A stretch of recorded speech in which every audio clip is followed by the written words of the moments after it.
വന്നേ ഈ വീടിന്റെ ഇത് ഈ സൈഡിൽ നിന്ന് എടുക്കുന്നത്, ഇത് ഈ സൈഡിൽ നിന്ന് എടുക്കുന്നത്. അപ്പൊ ഈ സാധനം ഞാൻ മിസ്സിംഗ് ആണ്. അപ്പൊ എന്റേത് വരച്ചത് മുഴുവൻ തെറ്റിപ്പോയി. അപ്പൊ ഇത് അമ്മയും മക്കളും എന്നാ പരിപാടി? ഇത് റീസ്റ്റാർട്ട് അല്ല, ഇതിപ്പോ ഏത് വീടിന്റെയാ? അപ്പൊ വീഡിയോ എടുക്കണോ? ഹായ്, ക്രിസ്മസ് ഒക്കെ ഇങ്ങ് അടുത്തെത്താറായി. ഇനിയും പുൽക്കൂടിന്റെ പണി തുടങ്ങിയില്ലെങ്കിൽ നമുക്ക് സമയത്തിന് തീർക്കാൻ പറ്റില്ല. അതുകൊണ്ട് ഞങ്ങളും ചെറുതായിട്ട് പുൽക്കൂടിന്റെ പണിയൊക്കെ തുടങ്ങി.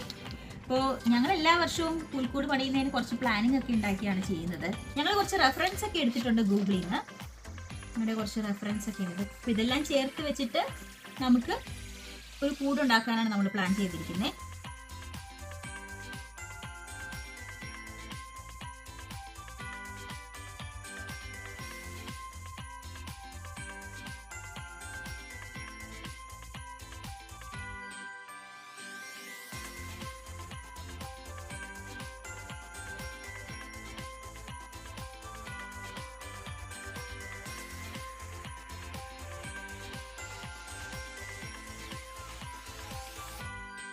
അപ്പോൾ എല്ലാ തവണയും പുൽക്കൂട് ഉണ്ടാക്കാൻ ഹെലനും ഹേഡനും ഹെവിനും ഒക്കെ ഉണ്ട് കേട്ടോ.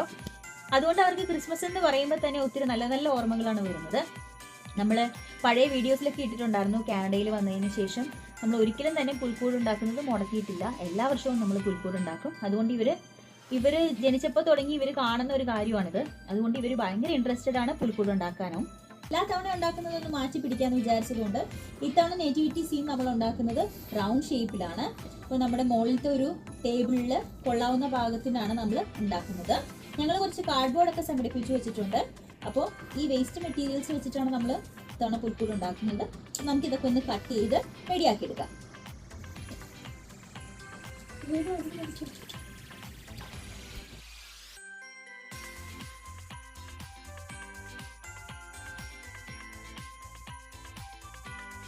നമ്മുടെ വട്ടത്തിലത്തെ ബേസ് റെഡി ആയി കഴിഞ്ഞു.